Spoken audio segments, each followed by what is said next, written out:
I don't have a girlfriend, but what are some examples of receivers, would you say? Some examples of receivers? Historically, what would be? Well, I can't like officially say that there are receivers that I know of, but what I could say is that it might work to say that like somebody like Einstein was a receiver, you know, or Newton when the apple fell on his head. That maybe that apple was infused with nanobots that were going to inject knowledge into his brain in the sense that he was like receiving something about how the world worked. But what's interesting is that receivers are only given a certain amount of information at once that allows them to transform that world, but then the next receiver that has that next insight that swallows the previous paradigm changes the very nature of reality anyway. Yeah. So we're only told we only know what we need to know at every given time, it seems. By who? By who though? Well, that's what the series is asking that question. I want to touch on that right now because I have a theory that I want to throw at you. What if what we call inspiration? Yeah. It's not a gift. What if Adam inspired me, it wasn't this thing that he was giving me, it was just something that he did that allowed me to access what was already inside there. What if human beings were already fully actualized and they didn't need to receive anything, they just needed to find a way to tap into that part that's already innate within in them. It sounds like you might disagree with that. No, you would be an untapper. Yeah. We should start shooting that series. Yeah. Well, you know, it's interesting. There have been numerous mystics that talk about the fact that, you know, everything is an illusion, that we are in fact all connected. I mean, I think it's pretty obvious if you look at the Earth from space. So it's a one entity with many different parts. We have we have trillions of cells in our bodies that are all differentiated and individuated, but they're still part of a whole. So there's no doubt that we are part of a larger whole. The question is whether that's something that's apprehended within our individual self-awareness. Like, I'm aware that I am myself, but am I aware that I'm also you and you and you, and we're all part of this larger, bigger, vaster thing? People who take psychedelic drugs talk about removing the filters of perception and seeing all at once. But you showed me that clip with Tim Leary where he said, in order to find your mind, you have to go out of your mind? And he says, in order to use your head, you have to go out of your mind. And I think that what he's actually saying is we have to get rid of the reality tunnels, these tiny slivers of reality that are carved by our own culture or our own religion or our own set of stereotypes that they act as lenses and filters that don't let us see anything that's outside of that.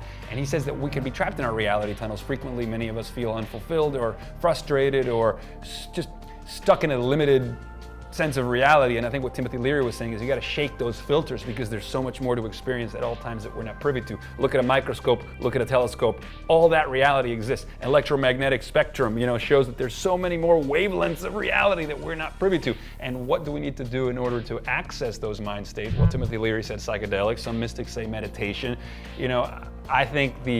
I think coalescing different things like music, image, designer environments, all those things coming together can create that transcendent effect of allowing us to. You and this guy. Anyway. Is this water or is this Jesus? Right. Manners is a great question. It's a great question. It's both and it's none of them. Yeah. I just swallowed Jesus. I think that's a good spot to end it. Thanks for coming in, dude. Dude, you guys are really. I will trip balls with you anytime, sir. Yeah. Anytime. The ball tripping, let it continue. On the way out, yes. I would just like to ask just a couple final things. Yes. Examples. Sure. Personal examples of fulfillment overflow. Ooh. Great. I'm curious. Do you want me to start, or do you want to start down? If you want, I'll start because I can tell you really intimate ones, and you guys might make fun of me, okay? My mom used to always take me to the theater in New York. She's a big theater fanatic. And so I didn't have any of the sort of macho male prejudices against musicals.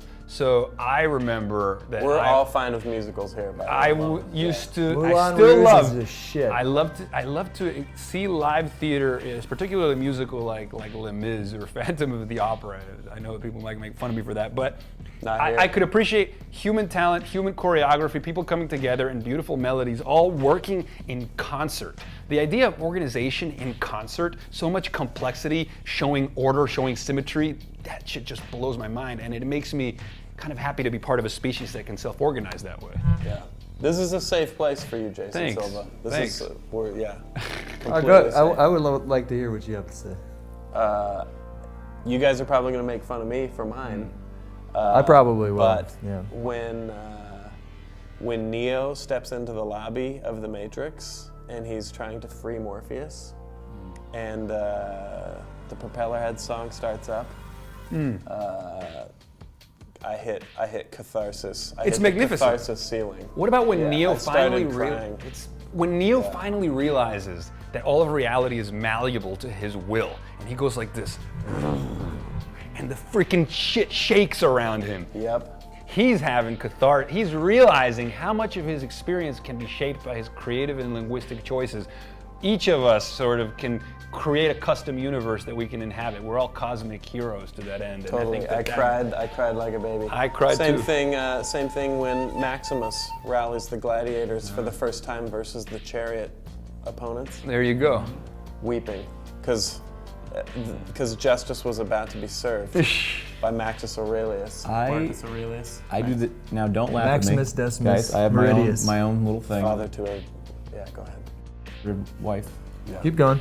When I watch cat videos and Maru tries to jump in that box and he gets in the box, See, here's the thing though, you joke about that, but I think you're being 100% serious because you do this, you jump up and down, you laugh, you literally And you cannot do the hold Nanner's it in. laugh? You do this thing and you go does he crazy like want a to be fucking inside puppy. the box, or is he actually the box? I actually I totally see where you're coming from on that That one. was a good one. That was good. What about you? I'm terrified of women, although I play it like I'm really confident and it works out for me all right. But anytime I put my hand on a girl's leg for the first time without asking permission to do it, Yeah. I fucking freak the fuck out, but I Yeah. have a lot of fun doing it. So that's my overflowing. Yeah. We should have sex right I'll now, talk to you. like with our minds. Watch, same thing. Think it, make it so. Boobs. You're Did it work for everybody? Boobs. Yeah, there you go. My mouth Wireless right transmission. now.